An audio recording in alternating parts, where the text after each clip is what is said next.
शहर से कुछ दूर एक बुजुर्ग दंपत्ति रहते थे। वो जगह बिल्कुल शांत थी और आसपास इक्का दुक्का लोग ही नजर आते थे। एक दिन भोर में उन्होंने देखा कि एक युवक हाथ में फावड़ा लिए अपनी साइकिल से कहीं जा रहा है।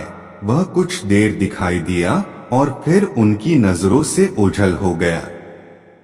दंपत्ति ने इस बात पर अधिक ध्यान नहीं दिया, पर अगले दिन फिर वह व्यक्ति उधर से जाता दिखा। अब तो मानो ये रोज की ही बात बन गई। वह व्यक्ति रोज फावड़ा लिए उधर से गुजरता और थोड़ी देर में आंखों से ओझल हो जाता। दंपत्ति इस सुनसान इलाके में इस तरह किसी के रोज आने जाने से कुछ परेशान हो गए और उन्होंने उसका पीछा करने का फैसला किया।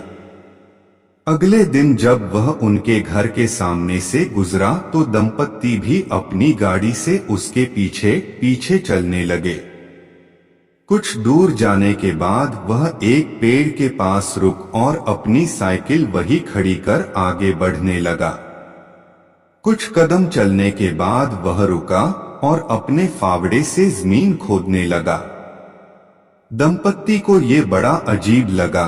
वे हिम्मत कर उसके पास पहुंचे और बोले, तुम यहाँ इस वीराने में ये काम क्यों कर रहे हो? युवक बोला, जी 2 दिन बाद मुझे एक किसान के यहाँ काम पाने के लिए जाना है और उन्हें ऐसा आदमी चाहिए जिसे खेतों में काम करने का अनुभव हो। चूंकि मैंने पहले कभी खेतों में काम नहीं किया, इसलिए कुछ दिनों से यहाँ आकर खेतों में काम करने की तैयारी कर रहा हूँ।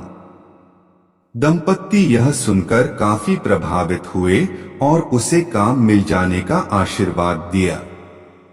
मित्रों, किसी भी क्षेत्र में सफलता पाने के लिए उसकी तैयारी बहुत जरूरी है।